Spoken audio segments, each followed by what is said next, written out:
감사합니다. 오늘 저희는 열왕기상 우리 3장을 함께 읽었습니다. 오늘 말씀을 통해서 깨닫는 은혜와 응답받는 축복이 넘쳐나게 되시기를 바랍니다. 솔로몬이 왕위에 오르고 다윗 왕이 죽고 이제 왕권에 도전했던 아도니아와 또 그와 동조했던 요압 장군 그리고 제사장 아비아달을 이제 죽이거나 또는 파직해서 고향으로 돌려보내는 그런 일들을 우리 2장에서 보았고, 더욱이 아버지인 다윗 왕을 욕하고 저주했던 시므이를 3년 만에 이제 약속을 어기는 것들로 인해서 이제 그를 죽임으로써 그냥 편안히 죽어서 스올로 가지 말게 하라고 하시는 다윗 왕의 그러한 유언을 완전히 다 참 지혜롭게 성실하게 잘 지켜 행했습니다. 물론 솔로몬 왕이 왕위에 오름으로 왕권은 가졌지만은 실질적인 반대파를 갖다 모두 숙정함으로 이제 왕의 원한이 안정되어지고, 사실 어린 나이에 왕위에 올랐기 때문에 어떤 사람들은 그런 솔로몬을 인정하고 그 왕권에 순종하는 사람들도 있는가 하면은 이 아도니아 같이 나이가 벌써 한 40에 가까운 사람들이 볼 때는 너무 어린 그러한 솔로몬이 왕위에 있으니까 뭔가 좀 흔들어 보려고 하는 그런 의도들도 있었던 것으로 보여지는데요. 어쨌든가 그런 반대파들이 다 이제 숙정당하고 실질적인 왕권이 이제 견고하게 서게 되었습니다. 그래서 국내 정치는 이렇게 안정되면서 이제 다음의 문제는 외국과의 관계를 갖다가 이제 정립하는 문제죠. 언제든지 그렇지 않습니까? 우리나라도 대통령이 새로 뽑히면은 먼저 국내에 이제 정치를 대통령직에 이제 취임하고 나서 이제 늘 외국과의 관계를 갖다가 이제 관계를 쌓고 이렇게 유대 관계를 쌓고, 그래서 이제 나라가 안정되어지는 그러한 과정들을 겪게 되는데요. 역시 여기도 솔로몬도 그런 국내 정치가 안정되면서 외국과의 관계를 통해서 국경을 안정화하고 백성들의 삶이 실질적으로 평안을 가져오고 경제가 안정되고 무역을 통해서 국부가 형성되어 부강한 나라가 될 수 있는 그러한 과정들을 겪고 있습니다.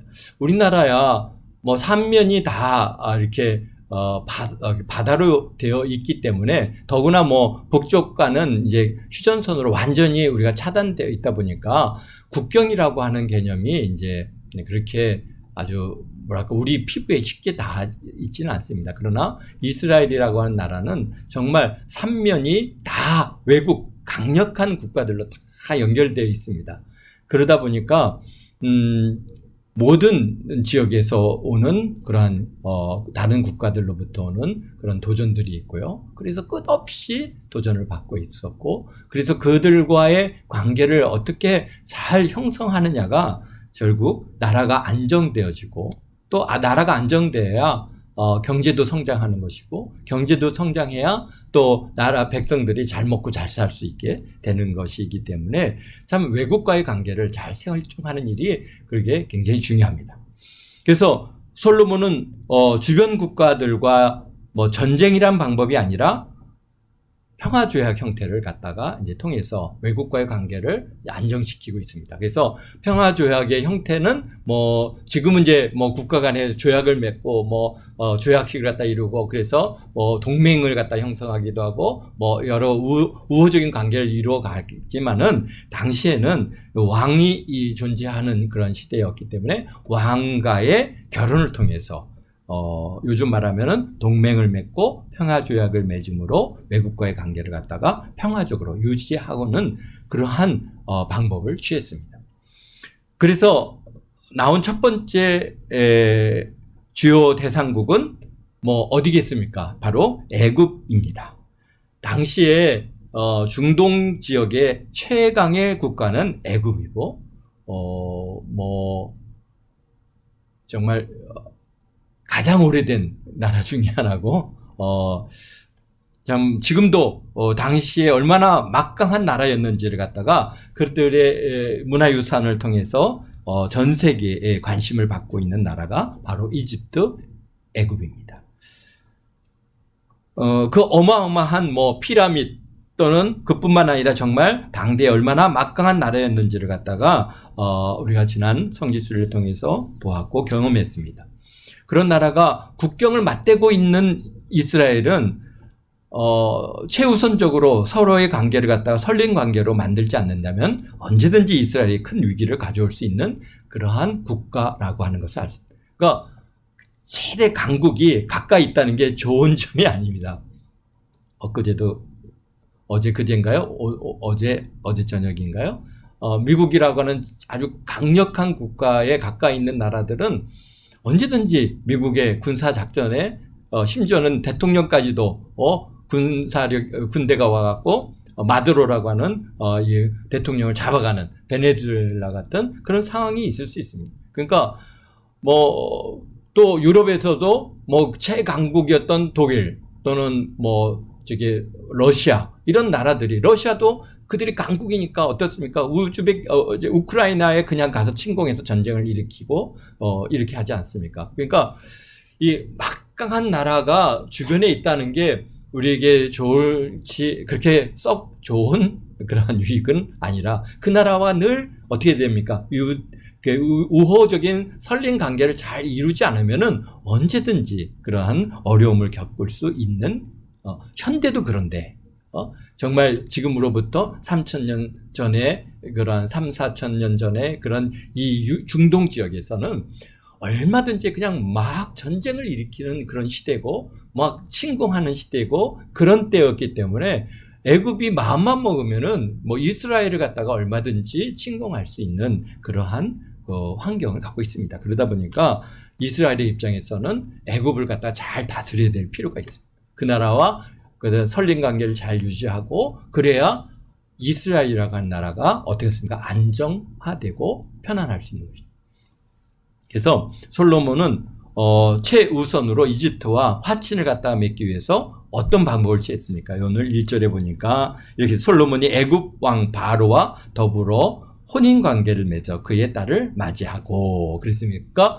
어떤 일을 했어요? 애굽 혼인관계를 바로 왕의 딸과 혼인관계를 맺고 애굽 왕의 딸인 공주를 예루살렘 성 곧 다윗성으로 데려와서 두었다 그랬습니다. 그러니까 쉽게 얘기해서 어떤 면에서는 혼인관계지만 또 어떤 면에서는 그게 볼무입니다.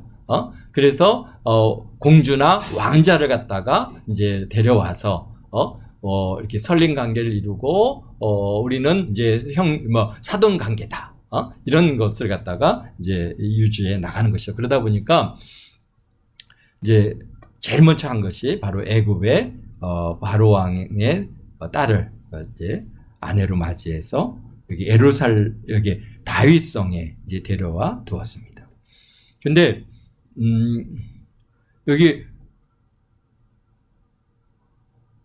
여기 보면은 이런 말씀이 있죠. 두고 자기 왕궁과 여호와의 성전과 예루살렘 주위의 성의 공사가 끝나기를 기다리니라. 그렇게 기록하겠습니다. 그러니까 지금 우리 3장이 지금 시간적으로 어떤 시간인가를 우리가 좀 알고 이 성경을 읽어 나가야 우리가 조금 이제 훨씬 더 이 시대적인 배경과 그 다음에 시간을 갖다가 이해할 수가 있습니다. 그러니까 지금 성전과 지금 이제 솔로몬이 성전 건축을 하고 있는 중입니다. 성전 건축과 그다음에 왕궁 건축을 갖다가 이제 하고 있는 이런 과정인데 그런데 성전이 아직 완공이 되지 않았습니다. 성전은 7년 걸려서 지었고 그다음에 왕궁은 13년이 걸려서 이제 그 왕궁을 갖다가 지었으니까 왜 왕궁은 훨씬 더 규모가 크니까 시간이 좀 더 많이 걸릴 수밖에 없는 것이죠. 그런데 이게 보면은 솔로몬이 언제 성전을 짓기 시작했냐면은 그가 이제 왕위에 오른 지 4년 되던 해에 왕궁을 짓기 시작했습니다. 그러니까 열왕기상 6장 37절에 보면은 이제 성전 건축이 그가 네 번째 해 이제 성전 건축을 시작해서 7년 만에 완공됐다라고 하는 그런 기록을 갖다가 남기고 있는데요. 그러니까 지금 이 3장 1절에 있는 애굽의 공주를 갖다가 지금 아내로 얻어서 데려와서 지금 왕궁이 완성이 안 됐으니까 다윗성은 사실은 이제 지금 조그맣거든요.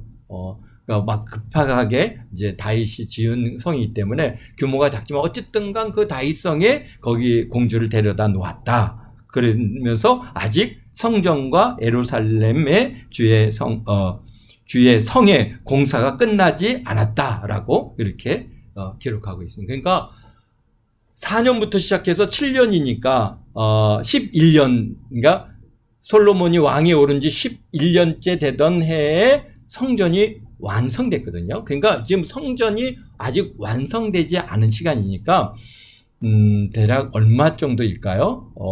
이제 4년이 지났고 또 그 이후에 이제 어느 정도 시간이 지났겠죠. 그러니까 지금 솔로몬의 나이가 20대 중반 정도에 이제 와 있는 시점이라고 보아집니다. 그래서 지금 이제 솔로몬은 벌써 이제 10대는 다 지나갔고, 그다음에 이제 20대 지금 한참 왕성하게 이제 나라를 갖다가 이끌어가는 그런 시기라는 것을 볼 수가 있고요. 그러니까 누구를 이제 그러니까 애굽의 공주를 아내로 맞이하는 그런 시간이라고 하는 것을 우리가 이제 여기서 볼 수 있습니다. 그렇습니다.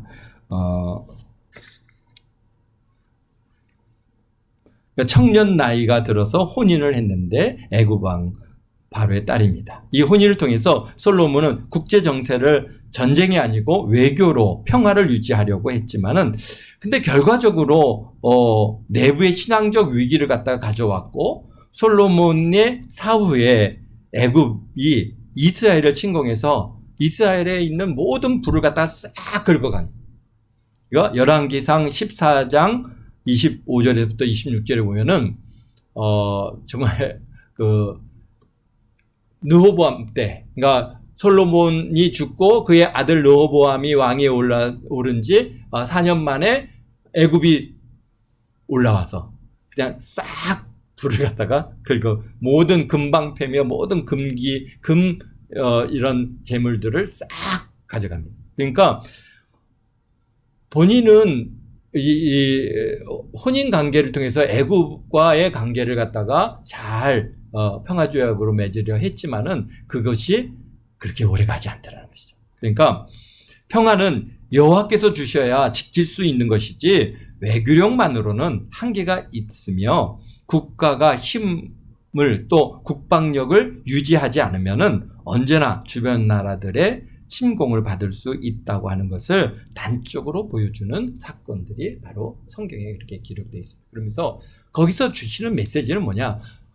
이게 이게 솔로몬의 외교력에 의해서 사실 주변 국가들이 이스라엘을 침공 안 한 것이 아니라 어떤 면에서는 이스라엘이 그의 군사력도 강하고 부강하고 튼튼하니까 쉽게 이제 침공하지 못했고 무엇보다도 여호와 하나님께서 그들의 마음을 갖다가 다 이스라엘은 우리가 어떻게 할 수 있는 나라가 아니야. 이렇게 하면서 그들의 마음을 탁 눌러 놓으셨죠. 그런데 사실은 이제 솔로몬이 죽고 나라가 반쪽으로 나눠졌잖아요. 남유다와 북이스라엘로 나눠지니까 이게 나라의 국력이 반이 돼 버렸으니까 그러니까 그냥 여지없이 애굽이 쳐들어와 가지고 예루살렘에 있는 모든 불을 싹 긁어가는 그러한 아주 참담한 일을 겪고 있습니다. 그렇습니다. 그래서 열왕기는 왜 기록하신 이유가 뭔지 우리가 전 시간에도 함께 나눴는데요. 기록하신 이유는 왜 이스라엘과 곧 유다가 멸망했는가? 왜 우리가 하나님께서 택하셔서 선민이 되고 나라가 세워지고 우리 다윗과 같이 훌륭한 왕과 그의 후손들이 이렇게 잘 참 살아왔는데 근데 그런 하나님께서 택하신 나라가 왜 멸망했는가? 라고 하는 것을 갖다가 우리 열왕기를 통해서 보여주시는 내용입니다. 그 원인과 이유를 찾을 찾는데 집중하고 있는 것을 우리가 알고 열왕기를 읽어가면서 뭐 왕들이 뭐 어떤 일이 있었다. 뭐 솔로몬이 뭐 어떤 대단한 일을 했다. 우리가 그런 거에 이게 포커스를 맞추는 게 아니라 이런 이스라엘이 하나님께서 이렇게 크게 세우시고 강력한 국가로 성장했지만은 그러나 그 나라가 하나님을 떠나니면은 얼마나 쉽게 무너지고 결국은 그 나라가 완전히 패망해서 다 백성들이 뭘로 노예로 다 끌려가고 이 가나안 땅은 정말 들짐승이나 이런 아무도 살지 않는 그런 땅으로 그렇게 변질될 수 있다고 하는 것을 우리의 열왕기 상하를 통해서 우리에게 그 원인을 이런 것이다 라고 하는 것을 보여주기 위해서 이렇게 기록하고 있다는 것을 잊지 마시기 바랍니다. 그렇습니다. 1절에 간략하게 기록하고 있지만은 열왕기 전체를 관통하는 주요 주제입니다. 그 시작은 바로 솔로몬의 이방 여인과의 혼인으로 인해서 이스라엘에 들어온 이방 신 숭배가 나라를 약하게 만들고 그 결과 나라가 멸망하여 바벨론으로 끌려가는 큰 수치를 당했다는 사실을 갖다가 상기시켜 주시고 있는 거예요. 그러니까 사실은 여기서 짤막하게 애굽의 공주를 갖다가 아내로 맞이했다라고 그렇게 그냥 단순하게 기록하고 있지만 사실은 그것이 시작인 것이죠. 점점점점. 저 뒤로 가면 뒤로 갈수록 더 큰 결과를 받습니다. 하나님께서 다윗성에서 주시는 권면이 무엇이었습니까? 열왕기상 2장 3절의 말씀 아닙니까? 내 하나님 여호와의 명령을 지켜 그 길로 행하여 그 법률과 계명과 율례와 증거를 모세 율법에 기록된 대로 지키라. 그리하면 내가 무엇을 하든지 어디로 가든지 형통할지라. 그렇게 말씀해 주셨는데 사실은 그래서 이방의 그러한 그 바로의 공주를 아내로 맞는 이 일들이 뭐 오늘날 우리하고는 좀 다른 개념이죠. 그들은 이제 완전히 민족적인 관념이고 하나님께서 택하신 백성이라고 하는 개념이기 때문에 참 이방 여인을 아내로 맞는 이 일들이 굉장히 하나님의 뜻에 맞지 않았다라고 하는 것이죠.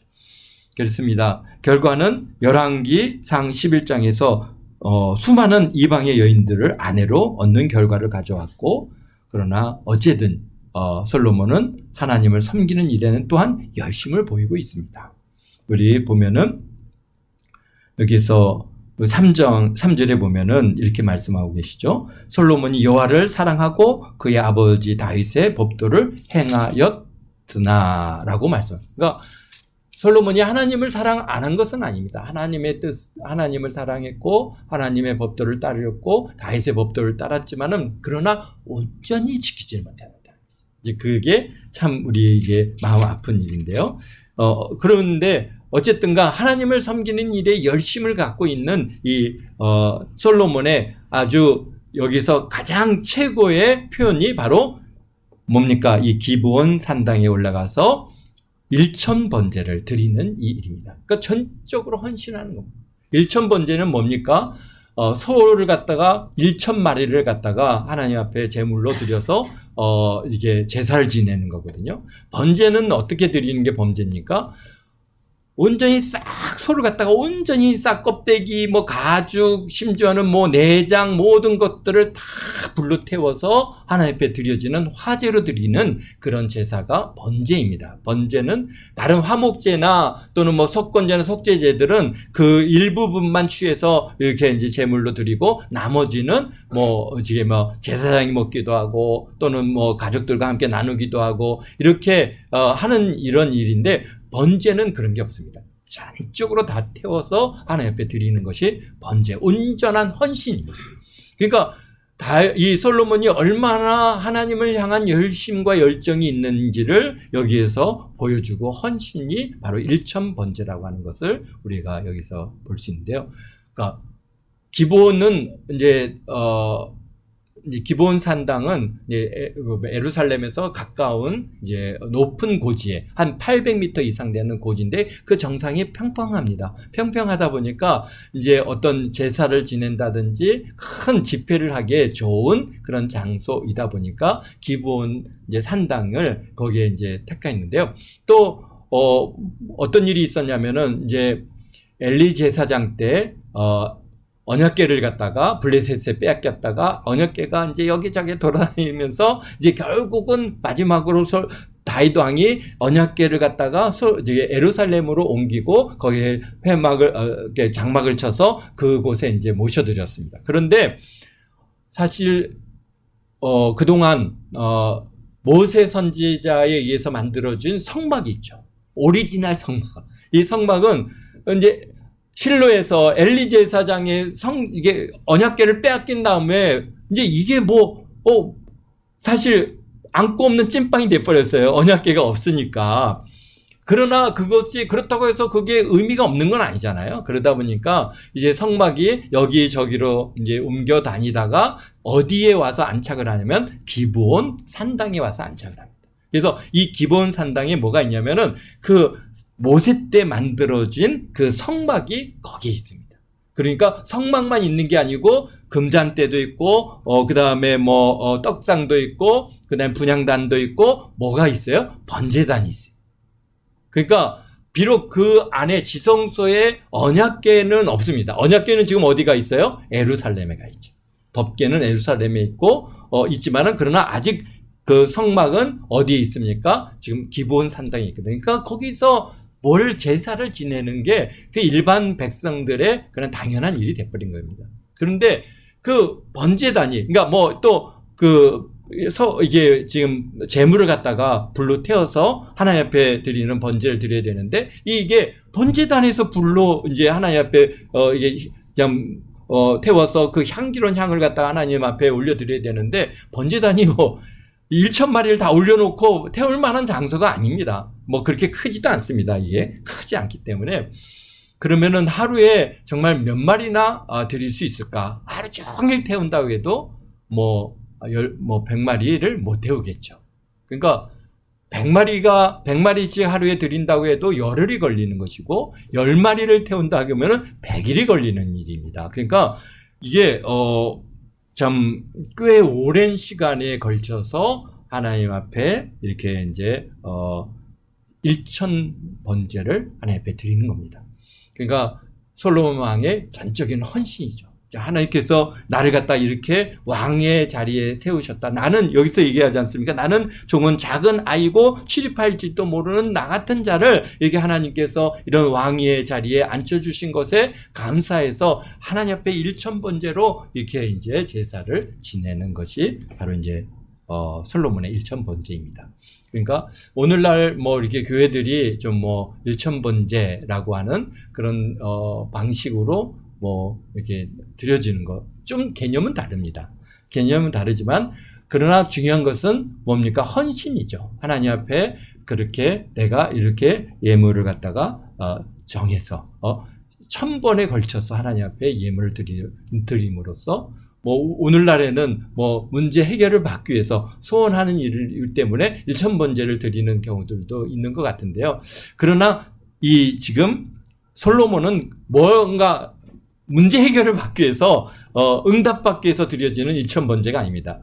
하나님 앞에 감사해서 드려지는 전적인 자신의 헌신이 1,000번제라고 하는 것을 우리가 여기서 알 수 있습니다. 그러니까 오늘날에도 우리가 사실 우리들도 매일같이 또는 일주일에 지금의 주일부터 수요예배 또는 금요예배 주일 오후 예배 이렇게 드려지는 우리 예배들이 얼마든지 벌써 여러분들은 1,000번째 이상을 갖다가 다 이렇게 드려졌다 보아집니다. 그런데 또 한편으로는 내가 뭔가 문제 해결을 받고자 하는 소원하는 마음이 있으면 하나님, 내가 또 이렇게 우리 솔로몬처럼 1,000번제로 구별해서 하나님을 갖다 섬기고 원합니다.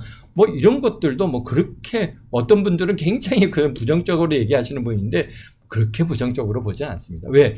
나의 헌신된 마음을 우리 하나님 앞에 올려드리는 것이기 때문에 그것이 이게 구약에서 정말 소를 갖다가 지금 잡아서 1,000번제로 드리는 거 아니지 않습니까?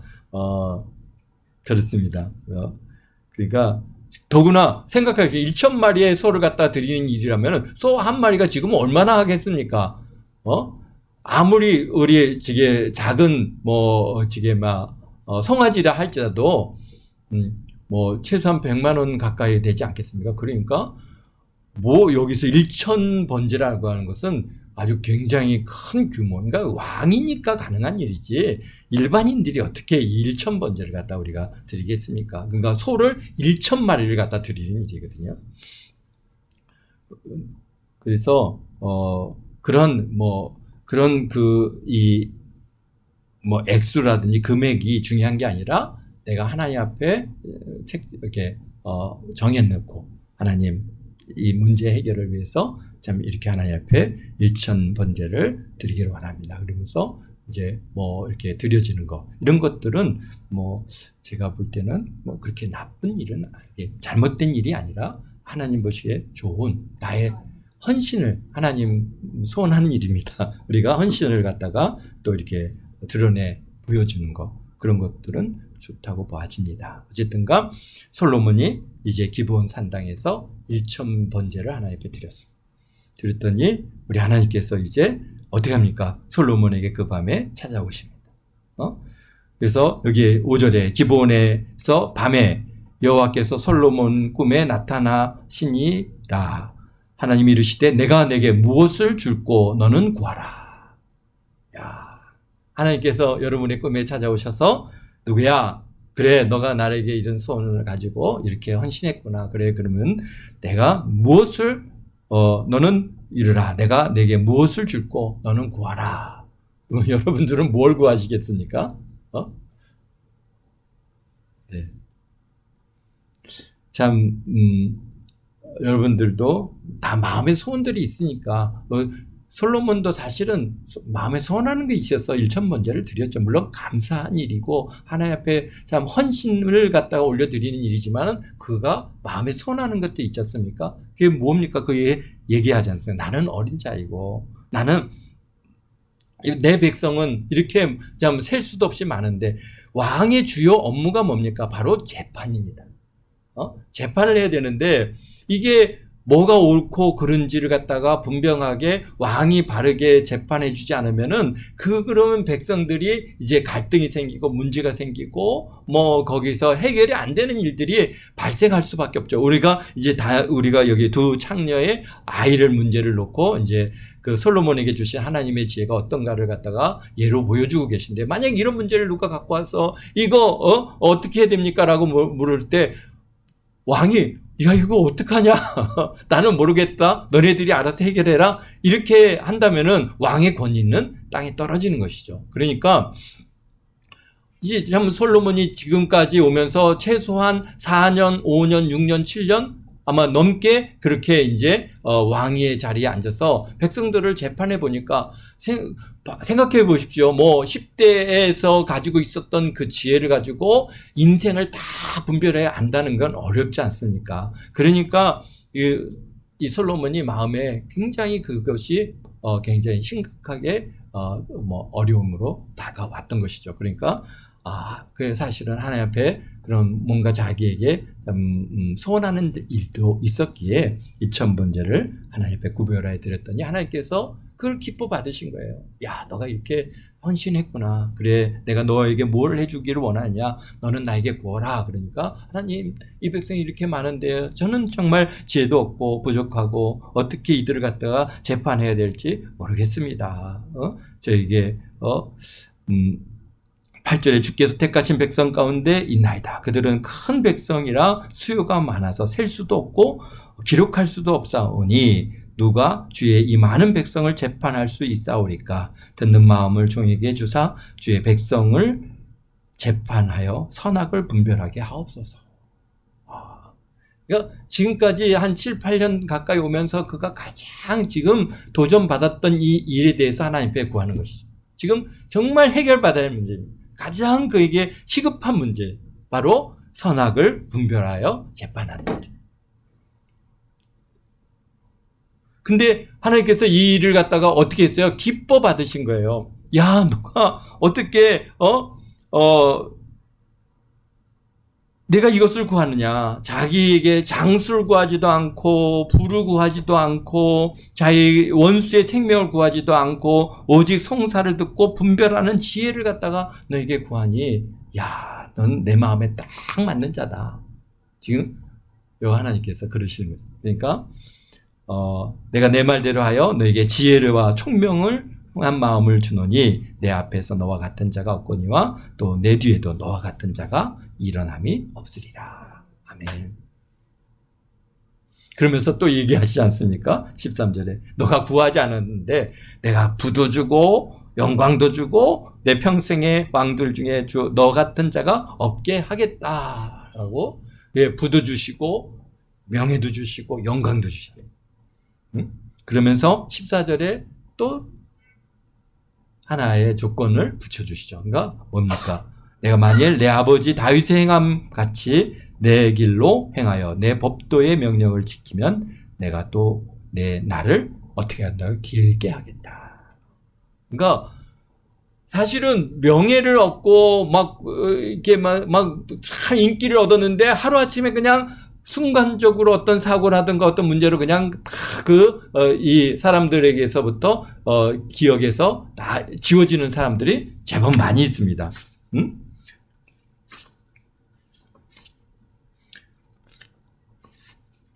그래서 사실은 어떻다는 거예요. 이게 정말 복 있는 자는 그의 날이 길어야 돼요. 그래서 어떤 분은 정말 그분들이 이렇게 돌아가실 때까지 사람들한테 주목을 받고 존경을 받고 인정을 받는 그런 인물들은 정말 복 있는 사람들이죠. 그런데 잠깐 반짝 인기였다가 그냥 사그러져 갖고 사람들의 관심 바깥으로 완전히 사라지는 이런 일들을 갖다가 볼 뿐만 아니라 또 심지어는 어떤 범죄함으로 인해서 그냥 하루아침에 감옥으로 가버리고 그냥 아주 완전히 이 사람들의 그러한 그 관심에서 벗어나 버리는 이런 일들이 있는데 다 이게 뭡니까?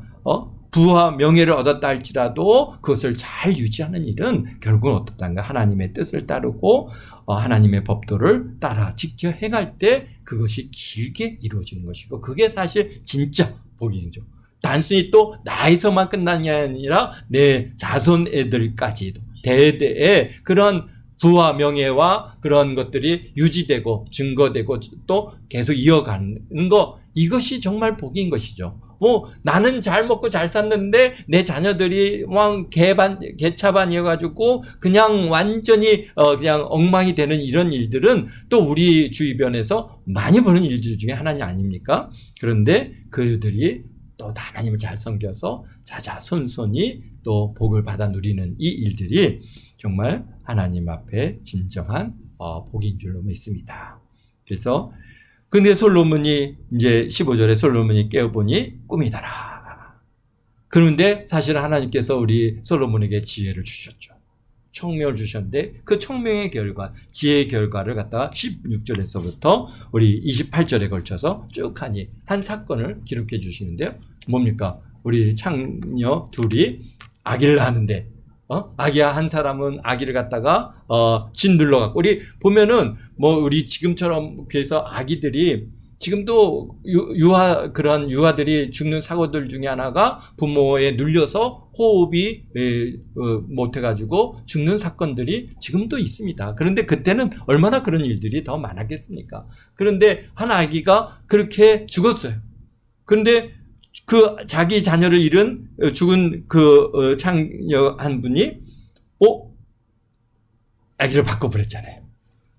그런데 여기에서 이제 다른 사람이 젖을 먹이려고 아기를 갖다가 아침에 젖을 먹이려고 봤더니 아기가 죽어있어요. 얼마나 놀랬겠습니까? 생각해 보세요. 근데 이제 날이 밝아갖고 자세히 봤더니 그 아이가 내가 낳은 아기가 아닌 거예요. 근데 아기 때는 정말 비슷비슷하잖아요. 그러다 보니까 이게 네 애기인지 내 애기인지 그래서 우리 어디입니까? 이게 아기가 바뀌는 사건도 오늘날에도 우리 뭐 병원에서 바뀌어가지고 나중에 이제 진짜 부모를 찾는 이런 일들이 오늘날에도 있는데 그때는 이제 얼마나 그런 일들이 또 많이 있었겠습니까? 그러니까 이제 이게 아기가 바뀌었단 말이에요. 그러니까 그 송사를 갖다가 이제 왕에게 와서 누가 진짜 내 애기인지 찾아주세요라고 얘기를 하는 겁니다. 그래서 이게 원래 이제 살아있는 아기의 여자가 와서 내가 이렇게 했더니 내 아기, 이게 저 여자가 자기 죽은 아기를 나에게 주고 내 산 아기를 갖다 저 여자가 가져갔습니다. 뭐 그런데 사실 어떻게 그걸 갖다가 산 아기가 이 여자 아기고 죽은 아기가 저 여자 아기인지 어떻게 분별할 수 있겠어요? 어디 보자. 눈이 닮았나? 코가 닮았나? 사실은 그 분명하게 닮았다고 여기는 보니까 엄마 닮았네? 여기는 여기 닮았네? 그런 걸로 해결할 문제는 아니잖아요. 오늘날에는 어떻게 하겠습니까? 오늘날에는 우리가 DNA 검사를 통해서 아주 쉽게 이게 누가 친모인가 누가 친모가 아닌가의 관계를 갖다가 금방 우리가 확인할 수 있지만은 당시에는 뭐 그런 기술이 없었잖아요. 그러니까 이것을 해결하는데 어떻게 합니까? 솔로몬 왕이 그래? 서로 이 산 애기가 자기 애기라고 주장하니까 그래 칼 갖고 와라 그런 거예요. 칼을 갖고 와서 이 산 애기를 갖다 반으로 딱 잘라가지고 이 여자에게도 주고 반쪽은 또 저 여자에게 줘라. 그러니까 와 지금 누가 그냥 여기서 지금 가슴 떨리는 거예요? 진짜 엄마가 이게 내 아이가 죽게 생겼거든요. 왕이 가르라고 하면 가르는 거죠. 뭐 당시에는 뭐 저놈 죽여라 그러면 그냥 가서 죽였잖아요. 그러니까 가르라 그러면 가르니까 이 진짜 산 엄마의 친엄마가 막 가슴이 불이 아니 왕이시여 이 아기를 갖다 저 여자에게 주시고 죽이지 말아 주세요. 그러니까 또 이 바꾼 엄마가 하는 얘기가 그건 참 지혜로운 말씀입니다. 그래 그걸 갖다 반쪽 나눠서 반은 저 여자에게 반은 나에게 주십시오. 왜? 자기 아기들은 이미 죽었거든요. 뭐 이 애가 죽는지 사는지 이건 내 아기가 아니니까 아무 상관이 없어요. 그러니까 죽여달라는 거죠. 그러니까 솔로몬 왕이 거기서 아주 명쾌한 답을 주시죠. 그래?